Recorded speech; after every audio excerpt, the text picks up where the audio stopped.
together when we initially met, and since then we've just seen each other grow tremendously. And when I say exponential growth, that's what you will get from Dr. Michelle D. Clark, a super resilient woman, a very powerful speaker, and a phenomenal individual in her own right, as you see what she is doing on her platform. So please check her out. And then we have Sven. Man, Sven has given me some phenomenal conversation over the past year about what it takes to really build businesses, scale businesses, and connect organizations, as we talk about how far we can really expand something. And when I say expand something, I mean serial entrepreneurship. I mean, what does it look like to connect people, to exit businesses, and to move those businesses through the economy? And that's a very surgical procedure. So please pay attention to him and his wealth of knowledge in being in the construction space, seeing what it looks like to be in partnerships, what it looks like to scale businesses, grow businesses, connect different people with businesses, the due diligence process. There is a wealth of knowledge and information on this call this morning. And we have Paul with us as well, but he may be back on the platform. I do expect technical difficulties because we're about to do something great, and that's just expected. So with no further ado, please, Dr. Kroom, if you could introduce yourself to the people, and we will move forward to Dr. Michelle D. Clark, then Sven, then Paul, and once more to the audience, I'll let you guys know exactly who I am. Please take us away, Dr. C. All right. Well, thank you, Mr. Jackson, and thank you for allowing me to be here and join you.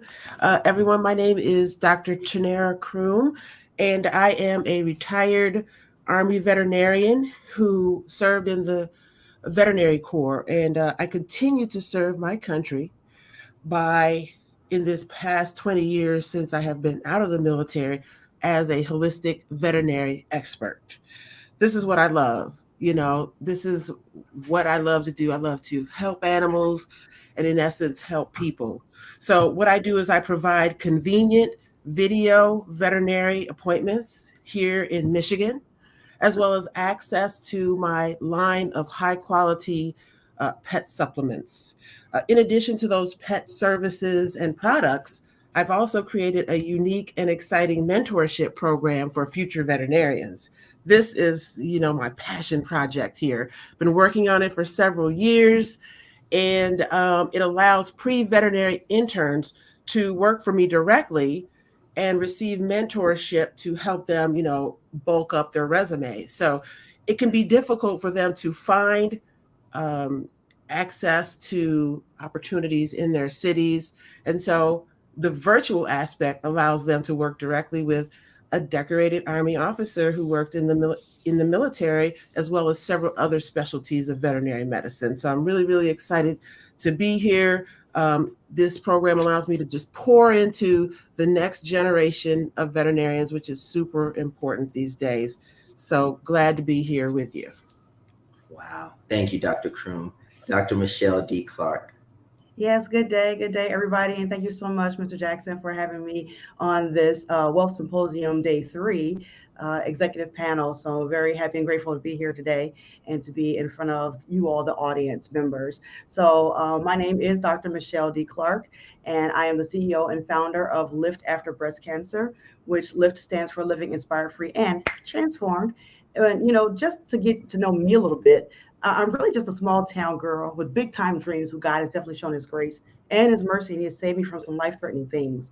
And when I talk about small town, I'm talking about Harvey. And most folks, Bobby, they don't even know where Harvey is, but it's near the south side of Chicago. Everybody does know Chicago, and you definitely don't have to be a reporter on America's Most Wanted to know what was going on in Chicago, and still, unfortunately, is going on in Chicago. But when I was growing up, people were like thugging and drugging and stealing and killing. And fortunately, I was not a part of that, and nor was I personally impacted by that. My parents raised me well, and because of that, I got my bachelor's in psychology, my master's in social work, and I've been recognized for a PhD in entrepreneurship and business administration. And so with those things, I've been able to speak to audiences and empower women. I've also had courses and symposiums of my own. And now with the new birth of Lift After Breast Cancer, LLC, as you may know, I am also a stage 2 breast cancer survivor. And through my journey, I realized that I wish I had somebody who could have been there for me during my time and thereafter. Because as high performing women, once we are done with the diagnosis, if you will, it's still not done with us. So there's a lot of adjusting and readjusting we have to do with ourselves mentally, physically, emotionally. So because of that need in the marketplace, I thought it was only not thought, I felt. So not thought, I felt it was only right for me to hold that responsibility to now reach back and help other women after the epiphanies that I received through the course of my journey, my personal journey with breast cancer. And so that's where Lift Nation, Lift After. I do have a company, Lift Nation. I also have Lift Life Coaching Solutions and Lift Life Counseling Solutions because, again, I'm a mental health therapist. So I do function still in that capacity. But for Lift After Breast Cancer, I felt it was my duty to now reach back and help other women to be that person, that beacon of light that I wish that I had when I was going through my journey thereafter breast cancer. So I started the company. We also have a newsletter. So I don't know if we're ready for that yet, but we can put that in the comment section to get that link going for those of you who would like to stay connected there and learn more about Lift After Breast Cancer. And we will have a retreat coming down the pipeline in 2024. So it's right around the corner. So super excited about being impactful in this space now since I have embraced my diagnosis and understand it doesn't define me, it has refined me. So thank you so much. Wow. Thank you. Thank you, man. When I told you guys, phenomenal people on the call, phenomenal people from military service to overcoming all types of life-threatening things. And Sven, please introduce yourself. Let us know exactly what you do and who you All are. right. Yeah. Thank you, Bobby. And it's a pleasure to be on here at the early hour, and nice to follow you two accomplished people. It's very impressive stuff. I joke that I'm a, how should I say, college dropout with an addiction for entrepreneurialism. I started my entrepreneurial journey when I was a teenager, and I'm not sure exactly why, other than I guess I was too sort of proud or stubborn to be a good employee. So I started my journey young, and I've zooming forward, I'm in my mid 50s, and I've got about 37 or 38 years of riding the roller coaster of entrepreneurialism, and having started many companies, mainly in the construction industry, from contracting, general contracting, architecture design, real estate development, so forth. I've got a lot of stripes and a lot of experiences along the way that some I learned the hard way, and some of those businesses I started worked great, and some of them crashed and burned. And I think I learned more from the ones that didn't work than the ones that did work. And kind of my career has kind of been a little bit of an arc of arrogance and pride at the beginning, and I wasn't. I didn't really want to take any advice from anybody, and I thought I knew it all. And then life kind of, kicks you in the chops a little bit, and you figure out that maybe it's smarter to learn from other people's experience a little bit rather than, experience them all yourself. So later in life here, I've tried to do that as a business person, and the business world, the entrepreneurial world, is a very varied industry. It's sort of it's a risk thing. It's a high risk, high reward, high work.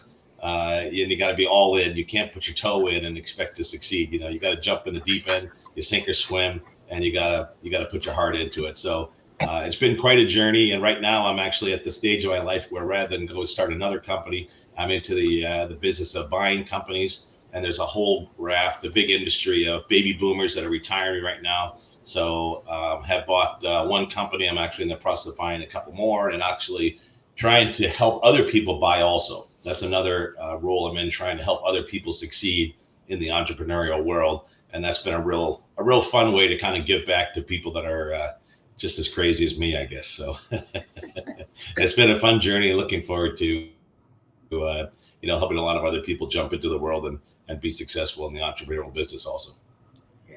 Yeah, that's amazing. That's amazing. Guys, please share this out if you're watching this, and let someone else get in on the action, because we don't want to be selfish. We don't want to get all of this wealth of information and not share it out with other like-minded and developing and scaling business owners. All right. So make sure we do that. We help out the individuals that we know could benefit from this. But guys, just from the first three speakers, I know you see the wealth of information here, but we're going to let Mr. Paul Barrow go in and talk about what he does, how he has developed as an entrepreneur, and before we get into the actual show and the content today, and before I introduce myself and we go a little bit further. But please, Paul, take it away. Let the people know who you are, what you do, and how you got into business.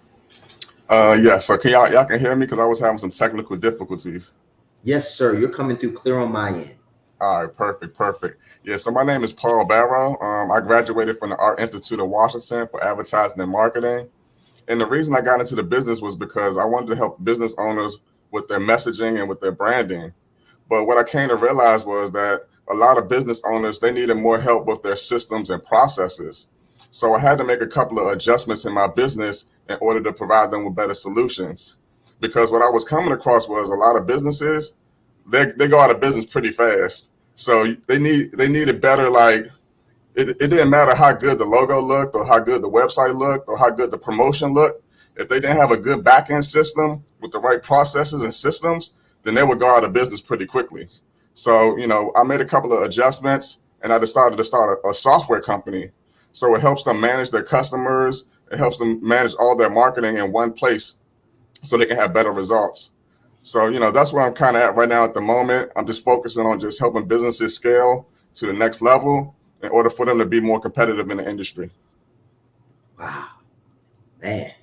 I feel like we're already going to have a diverse conversation. Like we have everyone from the medical space and veterinary space, military officer space, to the construction space, serial entrepreneurial space, acquisition space, and then we've got cancer survivor, speaker, coach, and mentorship space, as well as the marketing and executive development branding system space. Like, my goodness, a lot of information here, a lot of information. Now, for those of you all that do not know me or that are seeing me for the first time, my name is Bobby Jackson. You could also refer to me as Bobby Stealth, the Stealth Wealth Strategist. And I have been a CFO for 3 years now in that capacity, helping other business owners take their business to the next level by maximizing their revenue, optimizing profitability, and actually using the equity in their businesses to build and scale their net worth so that they can enjoy the financial freedom that comes with being a successful business owner.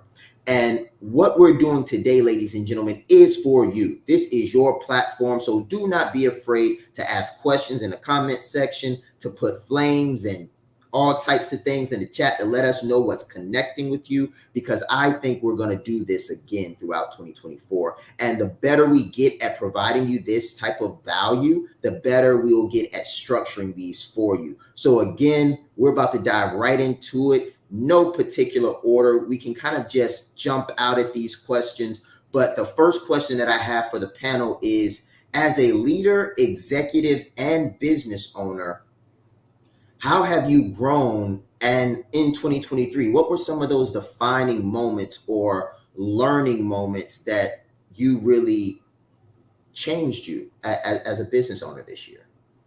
So who'd like to take that one first? I can start. Oh, go ahead, Dr. Crum. Either one of us would be just fine, Doc.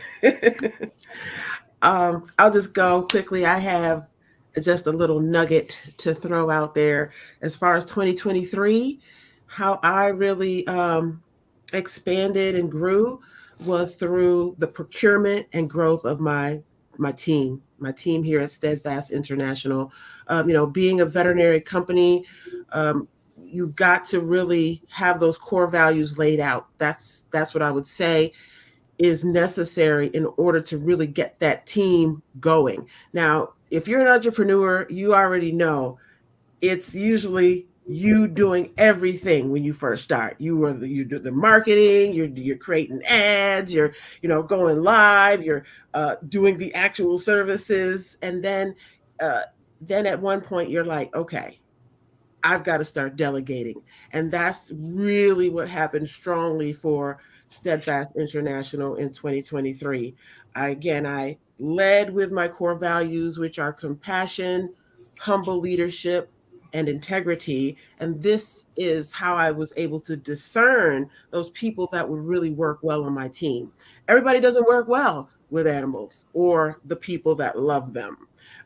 You've got to have a certain kind of compassion. You can't be, answering the phone with an attitude or not having the compassion of someone whose pet is who's about to pass away and not realizing that they may snap a little bit or they may just be, not themselves. This is super important for this type of industry. And so my team, I have been, like I said, the high discernment has allowed me to really see people for who they are and know if they're going to mesh well with the Steadfast team. So that's what I would say. Lock in those core values, know what your mission is so that those teammates can start to have delegation. And then when you find those right people, they're going to love to take that baton from you. They're going to want to take that heat off of you and that pressure off of you.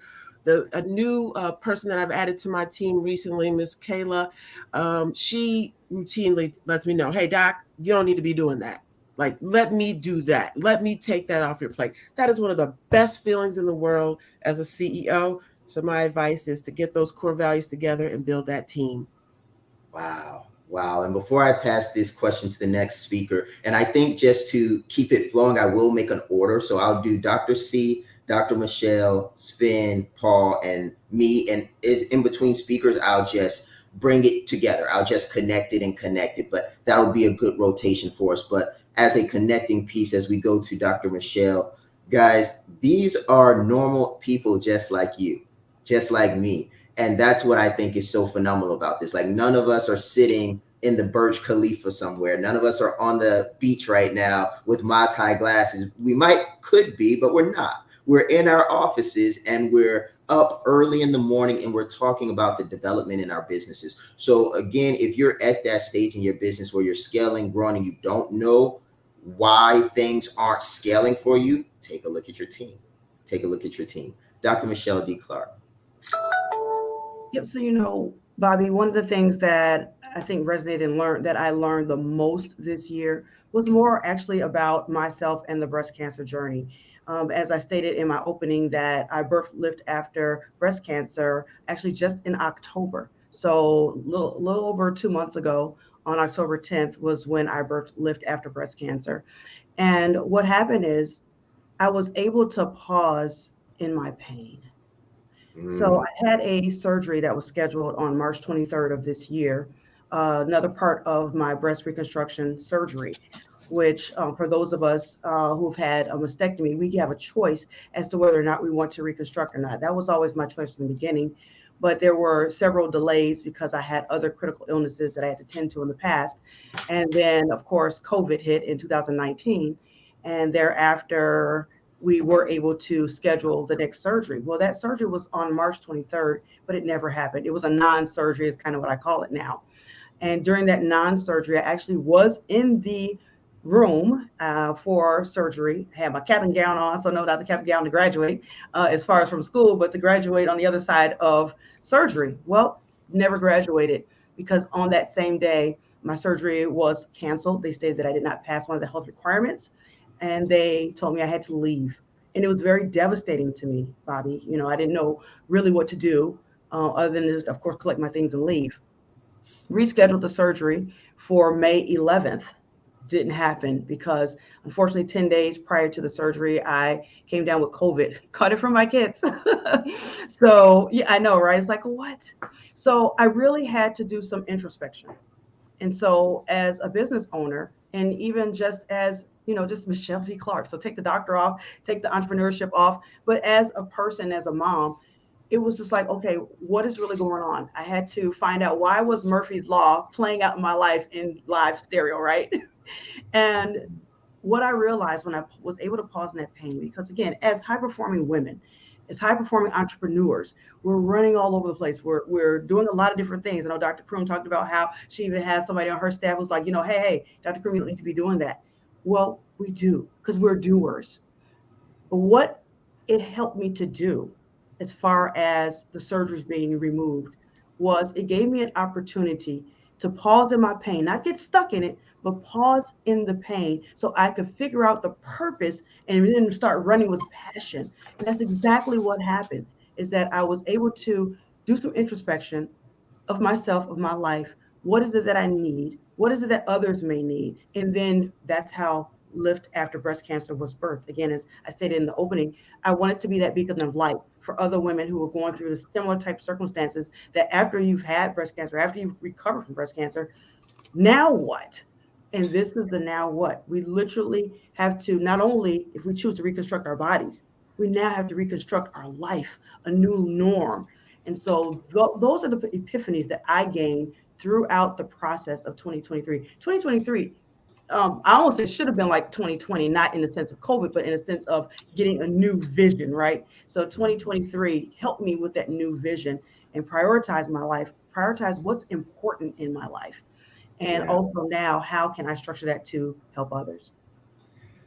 You know, guys, if you guys really heard what I heard the story of resiliency, the story of tenacity, the story of it's not over until I win. that's the way Les Brown puts it. It's not over until I win. And what's beautiful about this, guys, is where are you at? Take a moment to assess yourself. Was 2023 a hard year for you? Because it was a hard year for a lot of people. I had several clients, unfortunately, that lost very close loved ones this year, and they had to continue running their business. I know people that got information that they didn't want to hear this year and had to continue running their businesses. And that's the glamour and glit that isn't as glamorous, you know? Like, what does Eric Thomas say? He says, everybody wants to be a beast until it's time to do what beasts do. You know, in the glamour and glit, it's like, oh, something hard happened and they're unfazed and they're not feeling it and they're immune. But the reality is we get heartbroken too. We hurt too. And we cry too. The only difference is we do what we have to do despite the emotional turmoil that we might feel in the moment. And that, ladies and gentlemen, was encouraging to me. And I hope is encouraging to anyone else that had a 2023 that could make you say, woe is me, like a 2023 of woe is me, but you got it done. Sven, as we pass to you, definitely let us know how you've grown as an executive business leader and overall business owner in 2023. I got to unmute myself there. Yeah, thank you, Bobby. And those are great stories there, doctors. That's a really inspiration, and congratulations. So I admire that. I haven't been through that myself, but I think it's much harder than anything I've ever done. So that's a good one. So I'll say that I've been sort of around the entrepreneurial journey many times, but different years of my life are more influential or impactful, and 2023 didn't disappoint. It's been a roller coaster. I've been up and down and up, and I started out the year with a very exciting thing. I was in an acquisition, perfect fit for myself. I jumped into the business, ran it successfully, put my heart and soul in it, working the long hours, up at 5 a.m. every day to drive 2 hours to go to work and come home late, and it went great. Then in the middle part of the year, I had a partnership dissolve on that business in an abrupt way, and that was a real, crash. And it was a little bit of a, hey, you gotta pick yourself back up and go again. And to just kind of illustrate it, I've got 3 little kids at home, and if you ask any one of them, you say, "What do you do when you get knocked down?" All 3 of them will say, "Get back up." So that's a lesson I've had to learn a few times in my life, and I think it's a good one. It's not an easy one, but it's one you gotta do a few times just to kind of prove to yourself that you can do it, because life will knock you down sooner or later, and you got to be able to get back up. And the rest of this, the last part of the year has been fantastic. There's been a real a mental shift of my own to go from kind of running one business or running my own business and kind of focusing on myself to thinking in a broader way and trying to benefit other people and myself at the same time as a team to kind of extend the entrepreneurial group. And I've actually, speaking of that, started an organization called Deal Team USA, and I've talked to Bobby about being part of that. And the whole part of that is to create a group of people that can succeed together. And I think that's been a real shift in my life. I've always been sort of a solo guy, try to do it all myself. But I think if you have the right people on your team and you work together in a way, you can get to places that you can't get all by yourself. So for anybody on the entrepreneurial journey, I just say, be humble enough to learn from other people and try to surround yourself with people that fill in the voids in your knowledge, skill, or experience, so that you can advance together and get places that you can't get on your own. Wow, wonderful. And with that piece, I think it's really insightful to understand that business cycles are real. They're real things. Like, you will be up in business and you will be down in business. And that's why CFOs can be so instrumental. Like, I've seen multiple clients this year that really took some interesting financial turns, myself included. And as we are dealing and experiencing the business cycle and the economy as a whole, because the financial institutions right now, as interest rates are skyrocketing, is a very interesting landscape. So that was just definitely a story of riding the wave and riding it out, because sometimes that's what it takes. It takes finishing. You're up, great. You're down, great. Okay, great. Ride it out. So thanks for that, Sven. Paul, what say ye from your side of the house? So, basically, I believe that clarity and focus produces better results. So sometimes, and I'm glad Dr. Kroom brought it up as far as like the core values and mission, because that's extremely important. So what I had to do was I had to start taking my own advice. So I had to get back to the basics with my operation.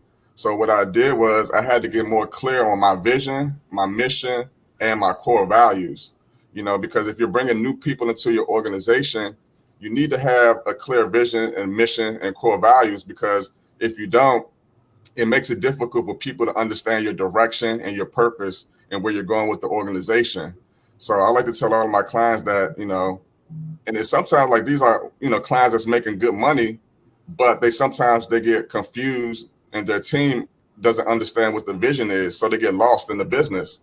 So you have to be like crystal clear on, what you're trying to accomplish, what the mission is, and basically what you stand for in your organization. That would allow you to produce better results. So, what I had to do was, like I said, I had to take a step back and I had to take my own advice, and I had to put these things in place before I could even move forward and start just, focusing on my target market and my message. Like, some businesses, they skip steps. They just want to jump into who their target market is and their message when they're really not clear on their vision, mission, and their core values. So, that's basically, over the last year, that's what I've been focusing on, just having more clarity and focus in my business. Man, that was a jewel. We've all dropped jewels this morning, but one thing that I wrote down is brilliance in the basics. You guys, I'm taking notes, by the way. Like, I'm over here. I'm not letting this panel go to waste. Best believe you me. So with that being said, please, ladies and gentlemen, as I put up banners and whatnot, go ahead and copy these informations down, screenshot it, and get it in, because there's some amazing things going on. But what I wrote down was brilliance in the basics. Brilliance in the basics. Because in the military, that's something that we're taught. We're taught to do a thing over and over and over until you don't have to think about doing it. And then when you think you forgot about how to do it over and over again, we remind you how to do it over and over again. So you don't forget it. And that's good business. That's good business. My coach put it to me like this. He said, a pilot has a great flight when it's a boring flight. A pilot doesn't want to be up there trying to figure out and all this other stuff and flying 90-degree angles. No. He wants to fall asleep, let the co-pilot wake him up. That's a good flight. And what that looks like in business is boring days that lead to exciting results. And by boring days, I mean groundhog days. You wake up, you hit it, you quit, you don't quit it. Wake up, hit it, never quit it. And you just do that for 365 days. And what you will have in the end of the year is results, period, results. So for me, how I grew most as a leader, as a business owner and executive would be realizing and coming intimately close with the reality that success does not care about my excuses. It just does not care. Like, if I don't get up, it doesn't care. You get what you give. And oftentimes you get the Pareto principle, meaning if you give, say, 20% of hard, charged, excellent work, you'll get this 80% return. Like, it's a really nice big return. But the same is true if you slack off and you do 20% of the work, you get these windfall, compounding, negative, so to speak, results that really just devastate you and your business. So for me, I just really learned in my family, in my business, and in my personal life that there is no excuse that will justify inaction. So get it done. Just get it done. And that was the big one for me. So as I roll into the next question that I have for the panel, and I figure out how exactly we're going to get the different links up, because I'm getting links coming in on the back end, guys, and I want to make sure I get them all to you. So really quickly, if you have links and you're on the panel, I'm talking to the panel at this moment, please take your phones and put the link in the chat online so that I can share it on the screen, because it doesn't look like I can share it from the private back office. And again, guys, this is all real time. It's live. I didn't script this. This is in real time. So thank you guys for being patient with us as I'm figuring out exactly how to get the links up, because what they're doing is absolutely phenomenal. But as we get this figured out and I start sharing different links, again, take screenshots. Take screenshots so that you can type the links in, or the reason I had them put it in the comment section is so you can click on it. So you don't have to look at it and try to copy it down into a browser. You can actually go to the comment section and click on the link, which will make it a lot less user prone to error. So with that being said, what would you consider your biggest success in 2023 and your biggest blunder? So I'm going to give this one to the panel, starting with Dr. Kroon. But what was your biggest success in 2023? And what would you consider one of your biggest blunders of 2023? All right, I'll take that one away. So 2023, I would say my biggest success was the exciting expansion of my video veterinary appointments. Now you're like, why is this woman getting so excited about seeing animals on the video? Okay, I'll tell you why. It's been decades, and telemedicine has been the norm on the human side of the house. Like, right, we do some visits, we see our doctor, we can talk. Part of that might be because we can talk. Now, my furry patients, it's a little different getting the information out of them. So being able to do the virtual visits, I started that before COVID. It didn't really take off. COVID hit and it was like, bam, we can't see anybody. What are we going to do? My system was already set up. Sure, it was fledgling, but I was able to move right in and to start marketing and letting people know that here in Michigan, we are able to do virtual visits, look at the animal, do a prescription. Some states do not allow that. They require you to put your hands on immediately. Now, of course, we want to eventually put our hands on every pet. But think about those folks out in the rural areas. Think about those folks that are maybe a disabled veteran like myself, or maybe the pet itself is disabled. This allows the convenience, and it allows me to do that compassion. I told you one of my core values is compassion. So to be able to help a fellow disabled veteran, or someone whose pet is a senior pet and is difficult to get around, I love the fact that I could expand my video vet appointments. And then to make that even better, you see the link I just put in the chat for my upcoming Future Vet program on the 27th. That program is going to allow future vet interns. Now, these can be pre-veterinary, they can be undergrad, and they can even be as young as 5th grade, because you got to get the students quickly. So I'm excited that in 2023, I was able to bring in my first interns who were undergrad students at the University of Michigan, and they had a lot of difficulty finding opportunities, in-person opportunities. And if you think about it, if you have 50 kids in a town that, are looking to be a veterinarian, right? Everybody wants to be a vet at some point, even if it's just one day when you're a youth.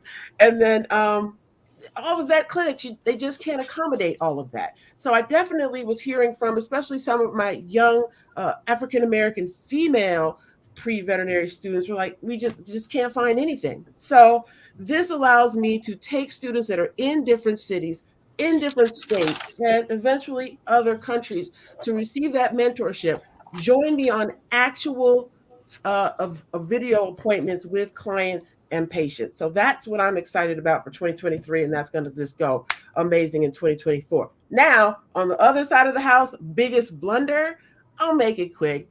I'll make it real. I'm going to keep it honest, okay? I utilized a new financial technique. Well, not new, but new to me, where I was really flexing and using my business credit, right? And there's nothing wrong with that. Once you become an entrepreneur, you understand that credit and credit cards is not just a bad word. It's something that you can actually use and leverage in your business. Now, the blunder that I made was not being extremely organized on my follow up with those accounts, right? So, like I said, we're keeping it honest here. We're keeping it real, okay? So I wasn't as organized as I should be, and some stuff kind of got a little behind. Nothing major, we're still here, okay? The lights are still on, and it's definitely just something that I want to put out there to people because I have seen a lot about this, leveraging the credit in different ways for business, and it's a great technique. But just make sure that you're organized with the payment dates and things like that, so that you don't get into any little hiccups there. So that's my 5 cents for 2023. Wow. That's phenomenal, guys. And I don't know if that was an alley-oop for me, but I'm gonna take it. That's why you need a CFO, guys. That's why you need one. when anything gets tough on the finance side, I was definitely called in, and I felt that I was able to do some of my best work in that space. Like, hey, Mr. Jackson, this is the situation, fix it. All right. And we got to work. So I remember we had some early mornings. Boy, man, we had some 3 a.m. mornings that went until like 7-10 o'clock as we were ironing it out, fixing it up, fixing it up. And that's what it's all about. And it's not fixing it in a bad way. It's strategic. We were strategizing, we were executing, we were optimizing, we were maximizing, we were running a business. And that's what it's all about, running a business. And thank you for that transparency, Dr. C, and for the subtle, beautiful alley-oop off the glass, because I really enjoyed being there during that process. But all right, Michelle D. Clark, biggest, say, realization successfully in your business and blunder. Absolutely. Well, first of all, Dr. Kroon, thank you again for being so transparent. And we have to do that, right? It takes transparency in order to really gain that vision. And talking about vision, introspection was one thing that was a big success for me. So introspection in order to rise to meet my expectation. So meaning that I had to look within myself and look at my strengths, look at some of my needs, and look at some of the obstacles that I faced and overcame, and which ones that I still have to work to overcome. So really doing some introspection, and the whole process of the breast cancer journey, having to do some introspection on what that all meant to me. And as a result of that, that is what, outside the birth of my children, the birth of Lift After Breast Cancer was the biggest thing that happened for me in 2023 for this year. So that was one of my biggest successes, is being able to have that realization and then actualize what I realized into an opportunity to reach back and help other women who have experienced breast cancer. So that would be my biggest success. I would say one of my biggest blunders is not documenting, right? Documentation beats conversation. So not documenting the process while I was going through the process. So on LinkedIn, I had the opportunity during Breast Cancer Awareness Month, which is October, to document my breast cancer journey. So each and every day, all 31 days, I was able to document all the way from the beginning. So I was diagnosed with breast cancer in 2014. 2015 is when I had the initial mastectomy, right? And so I took a look all the way back then and started writing my story. So what I would say for you all is when you're in it, it's more clear, it's clearer, and you can still hone in on those emotions that you're experiencing right at that time. Now, fortunately for me, being a mental health therapist, having a background in psychology, and having a master's in social work from University of Michigan, go blue. I heard that in there, Dr. Kroom, go blue. So being able to have that, I was able to still tap into some of the emotional side and some of the psychological introspections that is necessary when you are journaling and chronicling your life story, your journey. So what I would recommend is don't wait, do it in the moment. So the blunder was to not do it as it was happening. But the blessing is that I still have the recall and the ability to look at what happened and get it on paper. So do yourself a favor, get it on paper or on your computer, right? But document it so that way you can have those steps. And then you can even write your own story. You can write a book from that. And then it also makes it easier to pinpoint were some of the growth moments in your life and where were some of the moments that needed growth. So that would be my biggest blunder, Bobby, is that I did not document as it was happening.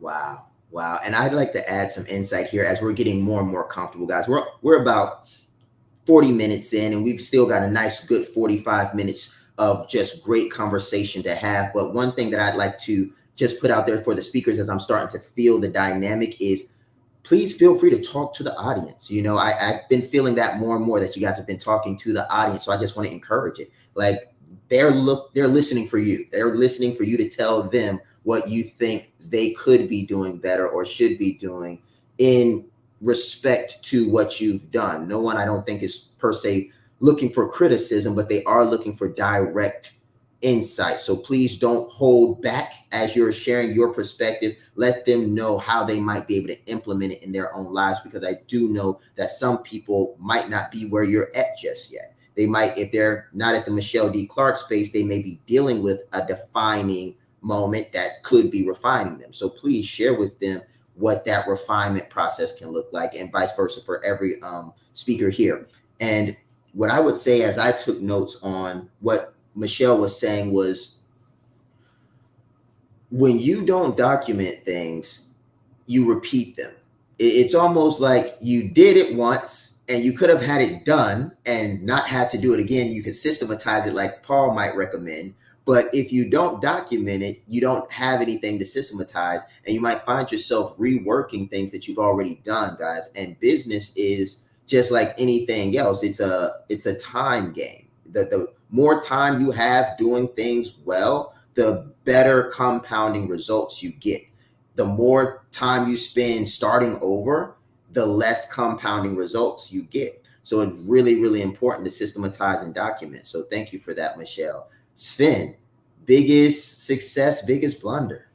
Thank you, Bobby. And good stories there, ladies. That's really fantastic stuff. I'm going to start with my blunder, which is going to sound like a small one, but it manifested into a bigger result. Early in my life, I was, as I said, an entrepreneur, and I was trying to do everything myself, and I thought I had all the answers. And I had, life, remind me that wasn't the case. And for most of my career, I've been better at learning from other people's experience and taking their advice. And I say that to say, when I came into acquisitions, the transition into acquiring companies rather than starting them, I was fortunate enough to find an advisor who was very experienced in that field, and I was smart enough to take up his advice. And that all sounds good. And for the most part, I followed his advice in the screening and the acquisition of that company that I mentioned that fell apart. But there was a few key pieces where I didn't follow his advice, and I knew it at the time, and I thought I could figure out the rest on my own. And I sort of went awry of his instruction and teaching in a few areas that at the time it didn't seem like that big a deal. And I said, well, I can figure that out later or modify it or whatever. And turned out that that wasn't the case. So I got focused on one deal and I kind of forced it to happen. And I sowed some seeds at the beginning that I didn't realize were going to come back to haunt me later. But the real mistake was I wasn't humble enough to follow my mentor's advice all the way through. I was doing something I had never done before, and I was smart enough to get an advisor, and I followed probably 80% of the advice, but a couple of key pieces I didn't. I went off the rails, and I spent a year learning a lesson the hard way that, you know, you're better off to learn from people that have done this before, made the mistakes, have the scars to prove it, and save yourself, you know, that lesson. So that was a blunder, and it kind of manifested itself into a learning experience that I'll never forget. But a year that, you know, I would trade for something else if I went back and did it again by being more careful to follow, you know, somebody's instructions that has never been wrong. You know, they've everything they've told me has been perfectly correct. So I had really no reason to vary from what they were telling, and I sort of fell back in my old ways to be a little bit relied too much on myself and doing something I didn't know how to do. So that was a blunder, and that was a tough lesson. The success I've had has been sort of a mental shift, as I mentioned earlier, from being focused on me being a sole entrepreneur. And they say, you know, there is a sole proprietor. You know, that's a business classification. You can be a sole proprietor, and to a certain extent, that's an accurate description. And to a certain extent, it's a misnomer because nobody really acts completely in a vacuum as a sole person. And this year, I've transitioned into assisting other people be successful at entrepreneurship. And that's not something that I've done a lot of over my career. I've been mostly focused on myself, but I have said that it's been a very, very successful thing recently. And I've met some very good people, and it's been very rewarding to help them take a few steps forward and to achieve some things that they wouldn't achieve on their own. And that's been a very, personally, a very rewarding thing to do. Wow. God, I hope y'all were taking notes. Like, if you're watching this, hashtag live. If you're catching this on the replay, hashtag replay. If you have not shared this out, share this out. Share this out, because 2024 is here. It's here. And a lot of individuals need this advice. They need to know you can suffer and struggle and still be a successful entrepreneur. They need to know that there are people that are looking for opportunities in their vocation that aren't there. And if you're a doctor, or if you're a veterinarian, or if you're a lawyer, and you can provide some of these vocations, then there's a necessity to do so. There's an obligation, not necessarily a necessity, but an obligation to be of service to other people. But there's one thing that I wanted to put out there. So one, let me fix some information for Sven. I want to make sure that we've got everything up there properly. If not, I'll go back and fix it. However, thank you, Michelle, for that piece. Let me go ahead and get this up for Sven. Wonderful. So with that being said, the piece that I want us to pay a little bit of attention to, actually a lot of attention to, is coaching. I was able to realize 400% revenue growth for 3 consecutive years in my business because of coaching and being coachable. A lot of people don't know. I'll put it to you like this. When you do this properly, like if you're a real entrepreneur, like Sven said, there's no 1 foot in kind of deal with this thing. You've got to jump all the way in. And what this can look like, it can look like a plane taking off. And when you take off, you're on the tarmac, you're moving fast, you get up, and once you get airborne, you hit a storm. Now, there's individuals that are smart and they have coaches, and the coach is the control tower. They're on the ground, not affected by what's going on in the air, but they can see everything more holistically. And when you call back down to, say, control tower, they can give you real-time feedback on how to course correct and navigate. That's what coaching and mentorship can be like. And what a lot of business owners can do is they can fly their plane into the Bermuda Triangle with no comms, no communications whatsoever. They're out there They're getting sucked into some gravitational pull, and that means your money is leaving your company faster than you can make it. And they're just like being shaken about, and they have passengers on board, family members and friends and loved ones that are believing in them. So what they do here is they take their hands off the controls, and then they go back in the back of the plane and like, are you okay? Are you okay? Are you okay? And in reality, the plane is just getting further and further off course, and they're trying to keep their loved ones happy and alive, and the plane is crashing and burning. And that's the business. That's the vehicle that's supposed to get them from A to B. And what I highly recommend is what Sven has eloquently laid out. And that's the importance of a coach and importance of Control Tower. So Paul, please take it away, brother, with what your biggest success, biggest blunder has been as you have executed throughout 2023. Okay, great. So, I mean, my biggest success, I would say, has been just the relationships, the people, just being able to, come into somebody's organization and business and help them, take it to a whole nother level and give them a certain amount of clarity and focus is like, it's unbelievable. So just being able just to create these bonds with different people and just watching them, I like to see people smile. One of our core values is people over profits. People are the lifeblood of your business. So you really have to care about people before you focusing on just making money. People can sense and feel if you care about them or not. So if you have like a mentality of just making transactions, just getting money, then it's not going to make your business sustainable. You really have to show that you care and value people's feelings, what they're going through, and then you'll be able to. The money's going to come. So don't worry about that. Just care more about people, and then you'll start to get better results. Okay, so people over profits. That's what I want to say to everybody. Focus on people, care a little bit more, and then you'll start to get better results in your business. Plain and simple. So my biggest blunder is so, like I said, people over profits. And what I did was I did business with somebody who didn't fit my core values, so we weren't in alignment with each other. And I took on the project because we needed money at the time.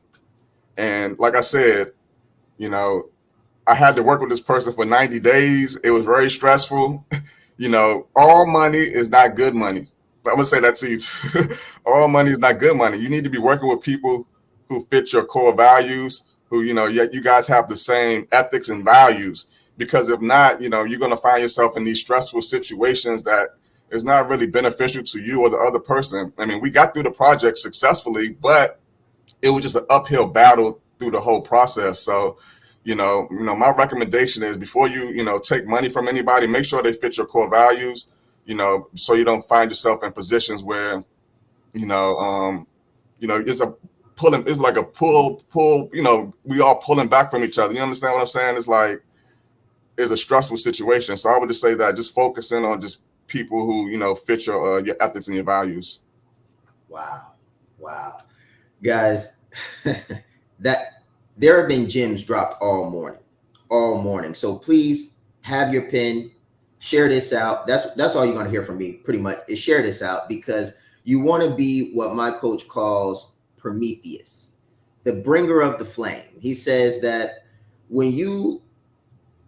so here's the story about Prometheus really, really quickly. He was the individual that went up to Olympus, and he got the flames, I believe, from the gods. This is how I believe the story goes. And he's got fire, and he brings fire back to the people. And when the people see that he's got the fire, all hail Prometheus, because he's the holder and bringer of the flame. And sometimes before you have a platform, as you're building a platform, as you're learning things, one of the best things you can do is share the platform of someone else. One of the best things you can do is share the advice and information of someone that is inspiring, empowering, and educating you. Because the reality is you could be a 6-figure business owner, 7-figure business owner, multiple 6-figure business owner, and still have gaps. Like no one has made it to the point where they don't need any assistance. They know everything. If you're good, like really good, in my experience, you're a specialist. And a specialist doesn't know everything. They know one thing really, really, really, really, really, really, really well. Like 5 reallys. Like they're really good at what they do. And that means there's a lot of things they don't know. So here's the thing. If you know that you're a specialist and you work with others high paid specialists, there's probably some information on this call that's outside of your specialization. So get it and share it. So for me, and thank you, Paul, that was absolutely phenomenal, brother. Absolutely phenomenal. And everyone else, you know, for me, my biggest success this year was big investments. Like when I say big investment, people talk about having 6-figure years, like income coming in. I made 6-figure investments this year. Like when you go from a 6-figure year to a 6-figure investment, it requires another level of you. And it was really exciting for me because I went from 4-figure investment within a matter of months to 5-figure in a matter of months to 6-figure all in a matter of months after each other. And what I realized was pain precedes discovery.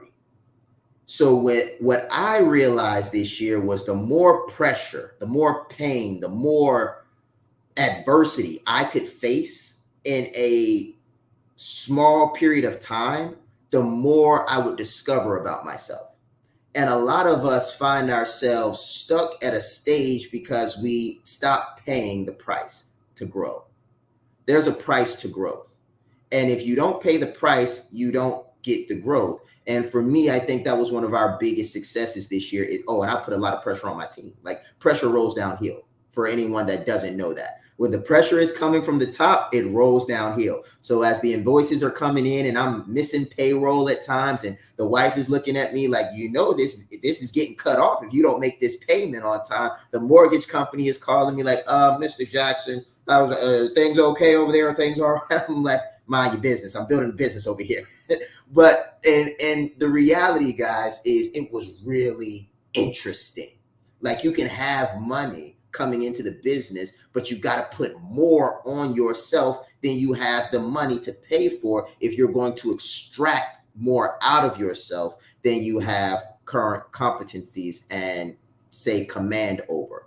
In other words, the better I put it this way. I gave a class on this before I give my blunder. The class I gave was the secret to scale is stress. That's the class I gave last Tuesday to my community. The secret to scale is stress. If you want to scale your business, stress your business because stress is the best test. And that's where you're going to find out where you are, who you are, and what you're missing, what the gaps are. So that was my biggest success, was really putting the pressure and lifting it, sometimes with good form, other times contorting myself and riding out some injuries. But biggest blunder. I would say my biggest blunder was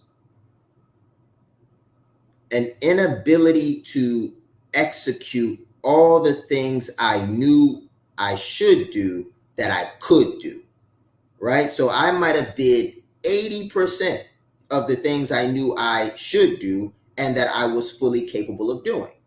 But there were 20% of things that I just didn't do. I could do them. I was knowledgeable enough. I had the time. I had the competency. I just didn't do it. And those blunders cost me literally hundreds of thousands of dollars because they weren't executed. And because I didn't execute them, my coach was looking at me from control tower saying, it should have taken you 5 hours to get from this country to this country. It's taking you a day because you're not doing these things. And that was a blunder because I still have to do them in 2024. Now, granted, I'm doing them now. I'm closing out the year as aggressively as possible, but there's no shortcuts to real success. And that was one of my blunders, is trying to look for the magic pill. There isn't one. No matter how successful you are, there's no magic pill. Got to do the work.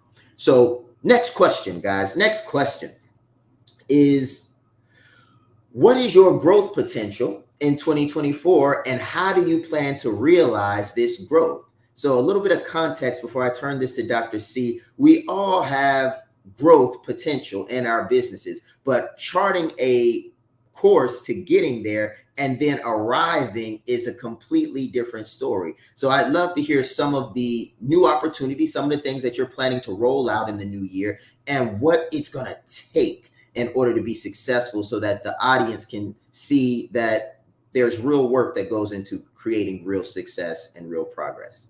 All right, Dr. C. All right. So growth potential for Steadfast International. 10x, 10x, 10x all around. Yeah. We are 10xing in 2024. You should plan to 10x every year. And I did plan to 10x in 2023. And I did 10x in some things.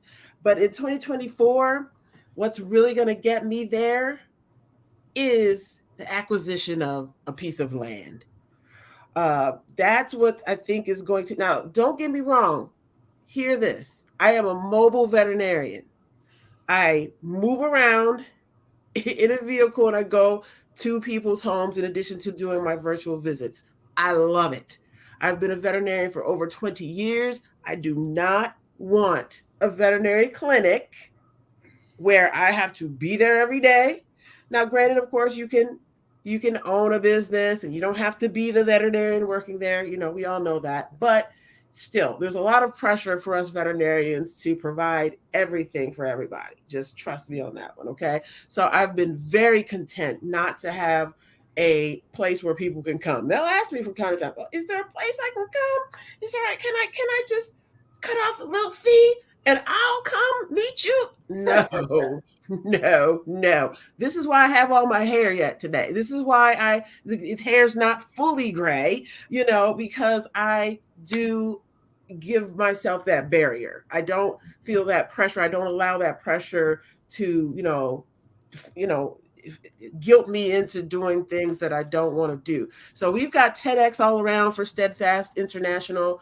The land that I'm looking for will be agricultural. And I may also potentially be looking for a partner who wants to get into the veterinary industry. You know, you can have partners that are in totally different industries who want to expand their own portfolios to something that they've never dealt with before. I know, Bobby, you talk about sometimes you hadn't worked with the veterinarian before in the veterinary field.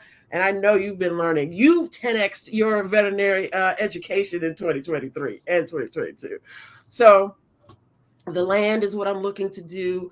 You know, it's really important to get that zoned type of land that I need for what I want to do. Being a holistic veterinarian, I want to provide some services, like I've been certified in animal chiropractic.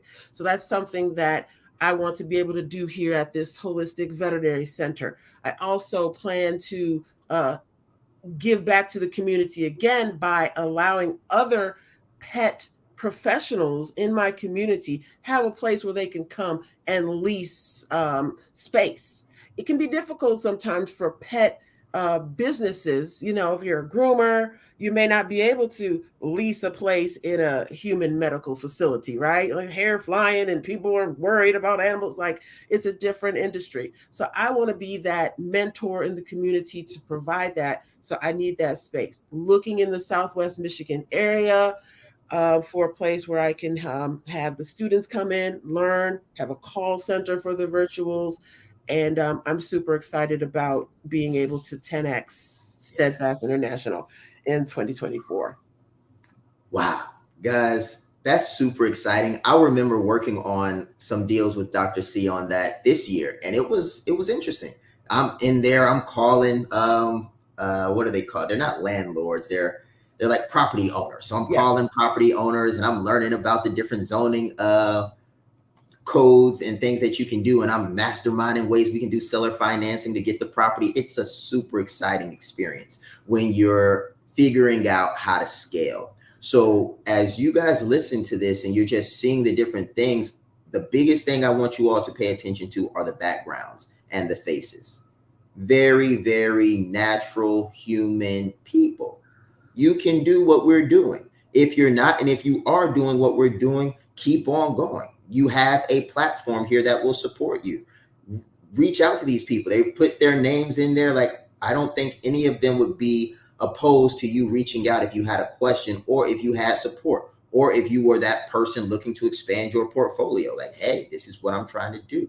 You know, reach out to these individuals because this is what the platform is all about. So as we go to Dr. Michelle D. Clark, I'm very excited to hear growth potential for you and what it's going to take for you to realize that growth in 2024. Absolutely. Well, thanks so much for this question. I love it because it helps us to put out there to the audience and let them know what are some things coming down the pipeline, and also to have some introspection and look at the year retrospectively. So for the upcoming, I'm super excited because with this being a new company, with me just birthing Lift After Breast Cancer LLC in October, I have so much upside potential for growth because we literally are at ground zero, launching out. And so we'll have some things coming down the pipeline. One of those things that's coming to a neighborhood near you virtually is our newsletter coming in 2024. So we have our Lift After Breast Cancer newsletter. So we do have, you can see below there is the pre-registration link. So by doing so, you'll be amongst the first to know when the newsletter launches, gaining access to a wealth of resources, in addition to empowering insights and fun-filled activities that we have designed to help us to live life after breast cancer. I mean, like really, really live life. And so super excited about that. One of the other things we have coming down the pipeline is a retreat, and that's going to be in March. So what I've decided to do, Bobby, is turn what my date of devastation into a date of celebration. And so March 23rd, so mark the dates, you guys, save the date, March 23rd, we will have a retreat for breast cancer survivors. I like to call us thrivers because we are thriving after breast cancer. And so we will have that retreat. So more information will be coming down the pipeline. And I'm working with someone right now who is helping me to put that together. So I'm really excited about the opportunities that's not just for myself, but the growth for others. So that way, those ladies who will be in attendance at the retreat and also who tap into the newsletter will be able to get that growth that they're looking for themselves, learn how to truly live life. Because listen, we were not given the second or even third or fourth lease on life, because I've met some ladies who have conquered cancer more than once in their lifetime. So we didn't get this new lease on life just to go back to life as it was, just to go back to status quo. No, there's some self-care that we need to do. And so being able to have that for myself in 2023 and learn the steps that were necessary in order for me to heal, in order for me to transform after breast cancer. In order to do that, now I can put those into actionable steps for other ladies to do the exact same thing. And so I'm super excited about the growth, not just for myself, but for others. And of course, the financial growth that'll come along with that. And listen, I'm all for 10X. Let's go. Let's all be unified. No, let's all be unified in 10X, because there is power in our voices, in a collection of our voices speaking in one accord, right? One band, one sound, right? So I'm super excited about the financial growth, truly ecstatic about the growth that I've experienced internally with the introspection, helped me to rise to my expectation, and now bottling that up, if you will, in actionable steps in order to help other women just like me who've experienced breast cancer to now start to live inspired, free, and transformed. Transformed. My goodness, guys. Like, I love the snap. I remember when I first heard it. I remember when I was right there and she did it inside of a community, I believe, that we were in together. And I was like, oh, that's golden. That's golden. And it's still as good and crisp as it was when I first heard it for the first time. But what I wrote down that Michelle D. Clark was talking about that just resonated with me was when you're creating something like in real time and you hit ground zero, it's like one of the best places to be, because there's nowhere but up. There is nowhere but up at ground zero. And here's the thing. When you were at a certain level and then you crash to ground zero and you take off again, it's almost like you've got jet fuel this time, because you know exactly what you didn't know before, and you really get to maximize the launch pad. Because here's a reality that I've learned before I pass it to Sven, is that everybody likes an underdog. Nobody really likes the wolf on the hill, though. They'll snipe that guy. They'll be on the other mountain looking at him through their sights, and they're like, yeah, make a mistake, buddy. But the underdog, everybody wants to give you some assistance. They want to help you out. They want to, build you up. And that's what I think is also really special about Ground Zero. So if that's where you are, and again, you could have had a phenomenal year. I was speaking with a lady really briefly, and she had $1 million year in her business and had to close her doors. Like, she hit $1 million in like 6 months, had a strategic financial move to make, made it, but the move wasn't the right one. And it ended up costing them the company. And now that individual has Ground Zero, but she knows so much and she can grow so much faster. And when you're an underdog again, it's like, all right, who wants to help me and who can look at my track record and know that if you do help me, what the prospects and possibilities are. So thank you, ladies, for sharing that. Sven, for you, sir, what was one of those experiences like in the sense of growth with the acquisition companies and with the prospects moving forward? Yeah, thank you, Bobby. It's a very interesting time that I'm in right now as we go into 2024, because my business model is really a switched from focusing really all on my own efforts to execute to partnering and teaming up with multiple other people to help them execute. And that's really it's really a way to leverage myself and to share in the spoils, share in the success of multiple companies at the same time. So there's a huge opportunity to do that right now. There's many people that are in the acquisition world. They want to buy companies. They're stuck at various stages, and the opportunity to help them achieve their goals and receive some financial reward as a result is unlimited. It's a huge unlimited possibility. The challenge I have to do that really is people that buy companies and entrepreneurs are typically very independent thinking people, and they're the minority in the world. Most people in the world go get a job and they work and they're good people, but they're not the risk takers. They're not outside the box. And to be an entrepreneur and to be good at it, you got to think a little different. And some days you got to think a little crazy. You got to think things that other people don't think. You got to think, I can do that. You have to be bold enough to say, I've never done it before, but I can do it. And that's a little bit of a sort of confidence and arrogance you have to have, but you have to balance that with humility that I don't know everything, therefore I need to get some good advice. So it's this contrast between independence and needing advice. And my challenge really is to work with people that are kind of like myself in a way that some days they don't want any advice and other days they realize they need it. And I have to figure out how to help those people find the balance between, blazing forward against the guns versus take a second, change course as your pilot illustration, and listen to the control tower and say, hey, you gotta steer right and go around this storm and don't fly straight into it. And that's going to be a challenge for me to try to figure out how to work closely with these people so that I can be of most benefit to them and they can advance in their journey as quickly as possible. When sort of inherently to the entrepreneurial journey, that can be a difficult thing to do because people are independent thinkers and they're going against the grain of many people in their life.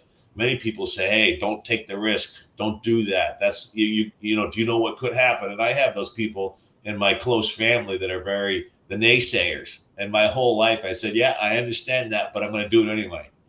And sometimes it works out, sometimes it doesn't. But the opportunity to help people achieve something that is unusual is huge. But there is a real challenge to sort of find people that you're a fit with that are ambitious and confident, but yet humble enough to listen to the control tower when they say, hey, you got to turn around and fly around that storm because where you're going isn't going to work. Wow. What I love about that breakdown is I could hear Sven's, like, to me at least, purpose in life. it seems like his purpose in life to a degree is to really help people achieve their goals, and he's choosing to do that through business. Now, granted, everybody has different goals, but if you are a business owner looking to acquire a business or say exit a position, and that's a goal of yours, Finn's built and is building a platform for you to be able to do that. And it's just so beautiful to me to hear the essence of a human being come through a skill set, because I think that's what makes the Leonardo da Vinci's the Da Vinci's. That's what makes the Shakespeare's the Shakespeare's and the Mozart's the Mozart's. It's really taking their authentic passions and nuances and, dare I say, peculiar, man, if I can say the word this morning, their peculiar aspects, and really honing it into something that can be appreciated by the masses. I just think that that's one of the chief aims of life, is to really be able to distill one's essence into a craft that contributes to society. And that's what I was hearing from Spin. So I say that to the audience to say this, real entrepreneurship, as far as I can tell, is it's a process. It's a repetitive iteration of refinement. And what you're really doing, because I draw, and when you draw, you sketch, and when you sketch, you refine the lines and you realign things. You make sure they're proportionate. It's really like you're sketching it out. You've got all of these fuzzy, squiggly lines that shape a shape, so to speak, like they form a shape, but they're not yet defined. And what you do is you darken the lines as you see the picture, and then you start to erase the sketch marks as you hone in on what you're actually trying to get the viewer to perceive. And that's entrepreneurship. It's like you take that pencil called your mind and that idea called your inspiration, and just swiggle and sketch and make a mess and erase, and don't be afraid of it, and rip through pages from time to time. Do what it takes. And what you'll end up with is a well-refined piece of art that someone thinks came out just like that, when it really started out as circles, cylinders, squares, and triangles that you shaped and refined over time into what they're calling art. So I thought that was phenomenal Spin. So without any further ado, Paul, if you could dive into what you are doing as you're growing into next year, and what is it going to take for you to scale your business to where you want it to be in 2024? So I believe that, like, your growth potential is only limited by your imagination. So your imagination is your greatest asset. So as long as you leverage that, you'll be able to grow exponentially. So in our case, we're going to continue to set big goals, and we're going to develop a culture of excellence. Okay, because sometimes as adults, we get lost in people, places, and things, and we lose our imagination. So what I do is I like to keep young people around me, and I like to keep older people around me too. You know what I'm saying? Because that balance allows you to grow in different ways. It's like the younger generation, they always have new, fresh ideas that you can incorporate. And then the older generation, they can provide you with, coaching and mentorship so you can avoid making certain mistakes.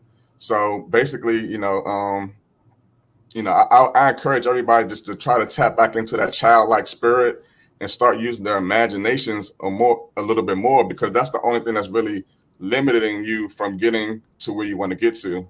So, basically, I would just say, just try to, use your imagination more and get around people who are more uplifting and encouraging, and then you'll be able to see exponential growth in your business.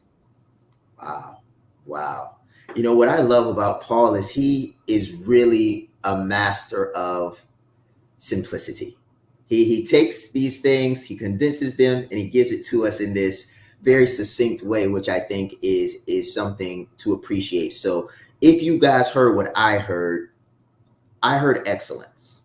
I heard excellence is the key to scale, because what you're really doing is you're fostering a culture.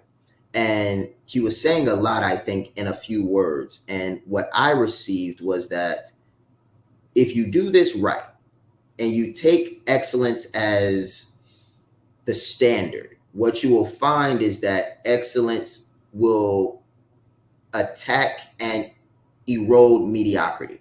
And mediocrity is what leads to stagnation. So by just being excellent in everything you do, you naturally scale. If you have an excellent imagination, another point that he made, like you're only limited by your imagination, think big and work with the spirit of excellence. That's what I think is Paul's strategy. It's like think big and work with a spirit of excellence, and Yes. you'll get where you're trying to go. So with that being said, we're coming into the last 7 minutes, So as we get ready to end our call, what I want to do is I want to, one, make sure that everybody knows who these individuals are and how you can get in contact with them before we bring in our last question and then we give final remarks. But I just want you guys to see it from my angle. So if you're a pet owner or you are an aspiring veterinarian, Dr. Kroom is a phenomenal asset. They have everything from herbs that you can order online from their store. They have the Future Vet program for children that are looking to get into the vet space. And then they have the Future Vet program for those college students that are looking for mentorship. So there's no better place to go if you're looking for those holistic modalities to pet care than Dr. Kroom Mobile Veterinarian Services. And I think that that's amazing.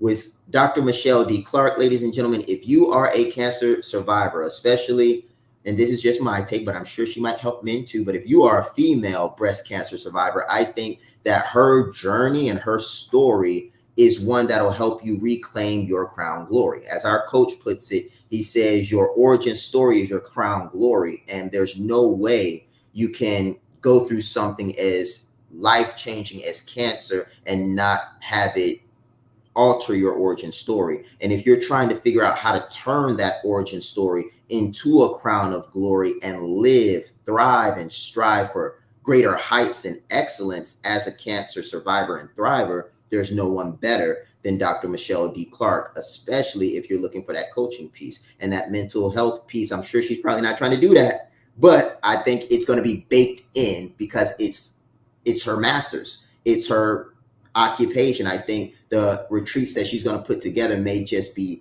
subconsciously lined with therapeutic, psycho. I don't even know. I can just feel it, what I would imagine it to be like, because we have like years plus of knowing Michelle. And I think that that's what it would be like.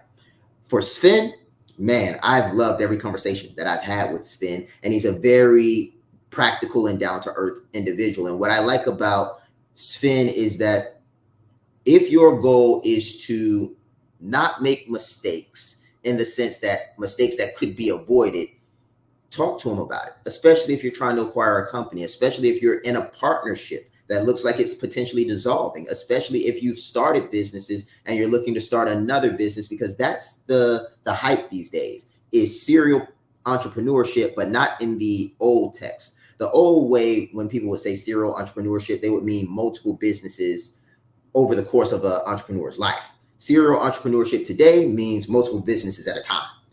That's what they mean now. And I don't really know if I think that's a good idea or not, but I think that Sven would be the guy to talk to if you were trying to do something like that, because acquisition, M&A, is a very real space, mergers and acquisitions. And if that's something you're serious about understanding, don't let a wealth of knowledge go by the wayside. And with Paul, I've been speaking with him over the past 2-3 months, and it's one of those things that just sparked. Like, I talked to him, he invited me out to DC, invited me to some places to be in the mix. And I was like, wow, that's love. That's respect. That's, another entrepreneur genuinely interested in the success of another entrepreneur. So if you're trying to get that marketing tight, you're trying to get those systems right, you're looking at how to develop your organization in a way that you don't have to think and stress about marketing, I've seen their layout. I've gone through the it's not called a tutorial. I know what we call it in the Marine Corps, and that's what the word I want to use, but that we call it walking the dog. But in the world, like walking the dog means they take you through their processes, their procedures, and how you actually do it. But I know there's a more entrepreneurial term for it. But at the end of the day, guys, I've seen the process. I've seen the robust technology behind what they're doing, and it's no wonder their clients are getting results. So with that, I'd like to ask the last question, leading with Dr. C. What advice would you give a budding entrepreneur and business owner? Oh, yes. Well, sometimes we entrepreneurs, when we're using our origin story, we'll start to say some of these same stories, and you'll start to hear them again and again as we hone our message. And I think I found one that might really fit the bill for that, because I was working in a cow factory. What's that? What's a cow factory? I was working in a cow factory as a USDA veterinarian.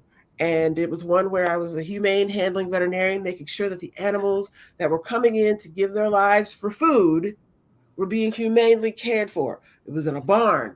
I'm on a big catwalk. It's freezing. It's Michigan. Freezer coat on. Cow after cow after cow after cow. Years and years of doing this. Okay. Super important work. We want to make sure that those animals are, humanely cared for. They're giving their lives for us. But one day, I'm telling you, I was like, I cannot look at one more cow in this barn. And so the advice that I give you is what I did prior to leaving that job, which was investing my own time into myself in the evenings, even while I still had my 9 to 5. It can be so, tantalizing, the thought of just like jumping out there, hang your shingle. We veterinarians are in an amazing spot to be able to graduate from vet school and immediately hang up a shingle, as opposed to our human counterparts who are required to do a residency.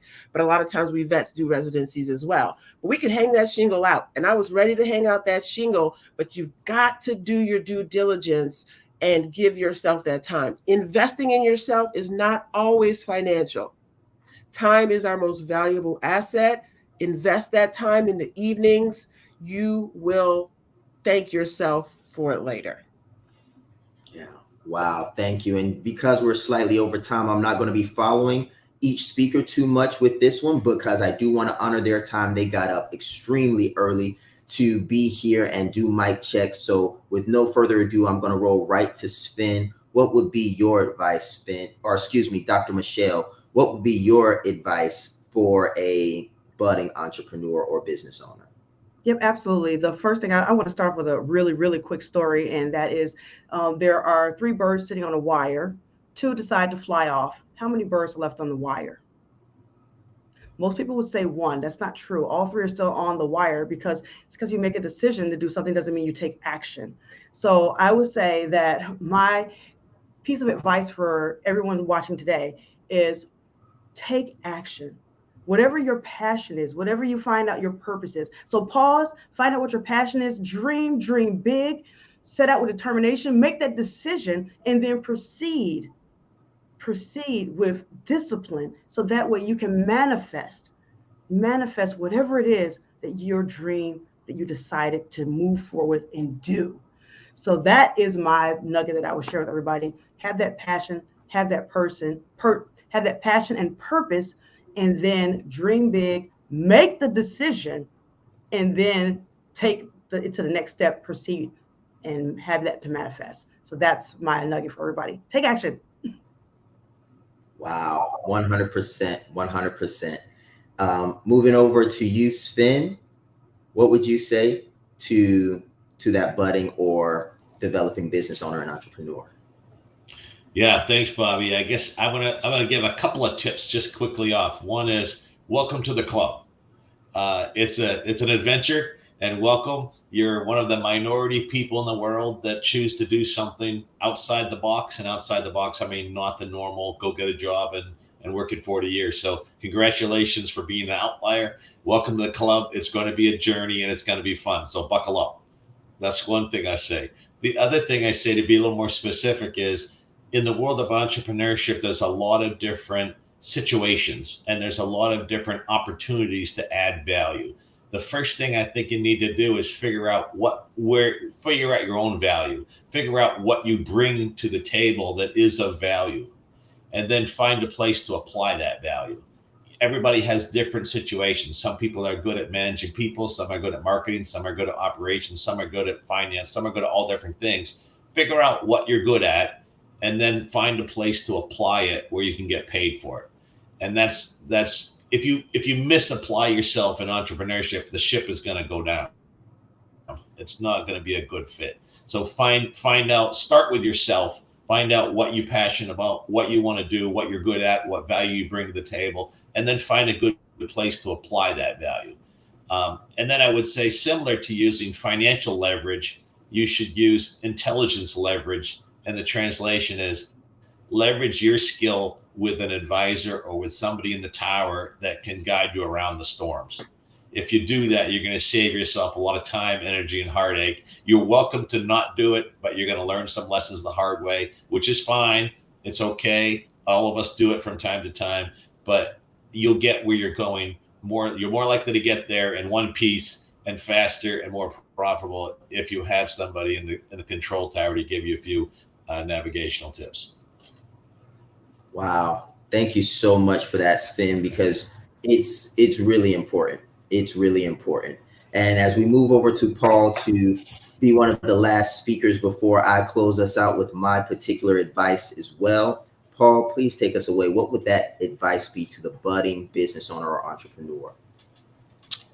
So I would say would be to focus on building strong relationships and don't just be transactional. Because like I said, people, they feel if you care about them or not. So you should have like a focus on, putting people over profits. Also, I would say success requires a push, and you can't do it in isolation. It requires a community of people that know, like, and trust you in order to elevate you to the next level. A lot of people, they try to do it on their own, but I would recommend that you get a mentor and also be coachable and know how to listen. So just to keep it simple, I'm gonna leave it at that. Wow. Wow. Thank you for that, Paul. Thank you so much. So as we close out, I would say my advice to that entrepreneur that's getting started, or they're getting closer and closer to the 6-figure marker, they're making some of their first sales, they're getting consistent revenue, or you're that budding business owner, like you've got the revenue and you're budding your business, you're getting into full-time business ownership, would be understand that mastery is a 10-year process. Most people that make mistakes in business, from what I can see, is they assume that results happen far quicker than they actually do. And because they have this assumption, they allocate time, energy, and resources in very ineffective ways. So what I do when I come into an organization as a CFO and as sometimes a chief operations officer, because we provide a complete C-suite to our CEOs that we serve, is a 1-year, 3-year, 10-year strategy. And that's not only for the business, but that's also for the entrepreneur, because we do executive coaching. So what you really want to be thinking about as a business owner is what vertical or industry position can you dominate in 10 years? In 10 years. And then reverse engineer that to what exactly must you do today to get there, and then focus and discipline yourself to stay right there. 12 months, period. Discipline is the way. And secondly, have a 3-year plan. And that 3-year plan is simply to set aggressive goals. Your 10-year plan should be, where are we going to dominate? Your 1-year plan is, what do I need to execute on for the next 365 days? Your 3-year plan is, how am I going to pull the future into the present and execute on that? And if you do that, you'll realize that the big investments you make are far more worth it than the pennies that you try to pinch waiting for the big windfall $1 million business deal to happen in the next 6 months, because it's not coming. I'm telling you, it's not coming. What's coming are invoices. What's coming is life and issues. What's coming is a lot of ups and downs that you're going to have to figure out. And if you don't make the investments in yourself and in your business, you might not have the human capital, mental capital to navigate the storm. In your business, if you don't invest into your business, might not have the infrastructure to weather the storm. Both of them are necessary to ride this thing out. And that's why 90% of businesses fail, is because they think that this ride is a 36-month ordeal, a 24-month ordeal, when it's really a 10-year investment in which you can build your income, revenue, and quality of life year after year after year. But you come into this thing thinking you're going to be a millionaire overnight, it will crush you. So I highly, highly advise that you don't take that approach. This, ladies and gentlemen, has been the Stealth Wealth Symposium Day 3 Executive Panel. We have had Dr. Tanera Kroom. We have had Dr. Michelle D. Clark. We have had a phenomenal friend of mine, Sven, as well as Paul D. Barrow. Sven, I would try to say your last name, but I don't want to mess it up. But guys, I'm going to take a stab at it. Sven Haystad, I might have messed it up, but if I did, I would love for Sven to correct me. Heisted, actually. Heisted. Thank you. Thank you so much, ladies and gentlemen. It was an absolute pleasure to have you guys here with me. I'm pretty sure that everyone in the audience benefited greatly from this. So before we go, I'd like to give each speaker last remarks, and then we'll be ending the broadcast. But before we do that, ladies and gentlemen, some very short announcements. We have the course. So I had the coaching community, Business Brilliance and Flawless Finance this year. And what I did is I took all of the lessons from both of those cohorts and I created the course, the Stealth Wealth Business Blueprint. So if you enjoyed this and you liked some of the insights that were given here, I've covered them in that course, and you can get access to that, as well as our phenomenal community of executives, if you so choose to come into that. And just simply reach out to me, reach out to my team, and we will get that information to you. If you like this, share this out. We will check in to see if you need to get access to that.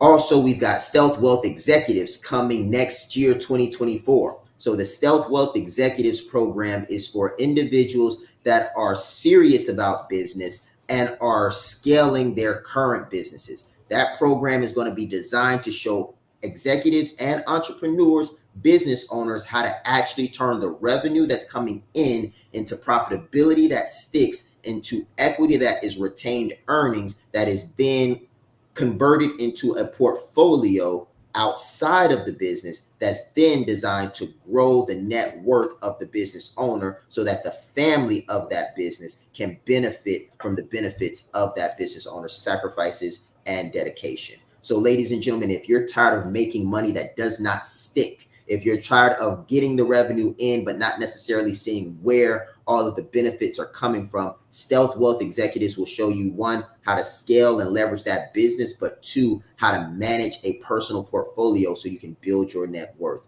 So with no further ado, I'd like to give it to Dr. Kroom first for any last remarks, and we will go through the same round robin and close the call. Dr. C, do you have any closing remarks? Thank you. Yes, if you have a student, know a student that's interested in the veterinary field, you would want to get them signed up for this Future Vet course. I can't think of any other place where they can work directly with a decorated Army veterinarian, as well as a veterinarian who's worked in a variety of specialties. That's the information they need to know. There's the link. It's $40 per student. Get them signed up. Can't wait to see you guys. Thank you. Wonderful. Thank you, Dr. Kroom. Dr. Michelle D. Clark. Yeah, thank you again, Bobby, for having us today on this Stealth Wealth platform and symposium. So I would say that for closing remarks, it's just really self-care is the best care. So if we don't really take self-care seriously, we can find ourselves really fast in a declining position. And so when able to be able to help others, we first have to help ourselves. So take that position of self-care. And one of the things that we're looking to have come down the pipeline for Lift After Breast Cancer LLC is to have that self-care in a form of a retreat in March. So please do save the date for March 23rd. We will have more information coming to you soon. And the way that you can access that is by signing up for the newsletter for the you can pre-register for the Lift After Breast Cancer newsletter that will be coming in 2024, and you can see the link there. But for those who may be vision impaired, it is bit.ly/Lift After Breast Cancer. P as in Paul, N as in Nancy, L as in letter. So that's bit.ly, bit.ly/Lift After Breast Cancer, PNL, all lowercase. And that way that will put you in right in front of the information of all the wonderful things we have coming down the pipeline that can help you to truly live inspired free and transformed after breast cancer. Absolutely wonderful. Sven, please take us away. All right. I just want to say thank you very much, Bobby, for having us on here today. And it's a pleasure to meet everybody. And I've learned a lot from this panel. So I take that away from today. And thank you, everybody, for sharing. I'll just say if you're a little bit crazy and you want to jump in the entrepreneurial world and you want to stack the odds in your favor, I say come join us. We're at the Deal Team USA. It's a membership organization. It's much bigger than just me. I'm obviously the instigator to the program, but there's many people involved. It's a growing community, and I'd say it's a good place to come, learn, build out your team, and help stack the odds in your favor so you can find a good company, find your fit, add some value, and change your life financially that can enable you to do all kinds of things in the rest of your life. As Bobby eloquently pointed out, that your family is what matter, and that's why you get in this business. So if you want to help stack the end result as best as possible, come join the team and let's succeed together. Wow, phenomenal. Paul, do you have any closing remarks for the audience? Yes. I first want to say thanks for the opportunity, for giving me a chance to come speak about my business. I mean, the panel was great. I took a lot of great notes. And so basically, if you're looking to communicate better with your current clients, or you want to communicate better with new leads, then you can visit our website at www.myautomationsuite.com. And you basically, we'll be able to give you a software demo, and we'll show you all the things you'll be able to do to expand your business and your marketing activities. So thanks again. I appreciate it. Wow. Phenomenal. As we close the show, ladies and gentlemen, I want to say thank you to this panel for the flexibility, for the commitment, for the dedication. This was an early call for some, but it was a powerful call for all. And I say that to say this: share this out.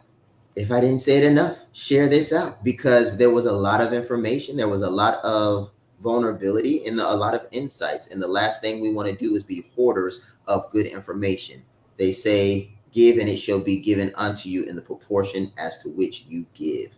So share this out, be of service to someone else. And thank you all for your attendance. The Self-Wealth Symposium is complete. This was day 3. Thank you, guys. We'll be ending the broadcast at this time, and I'll see you all at Breakfast with the Brand at 8 a.m.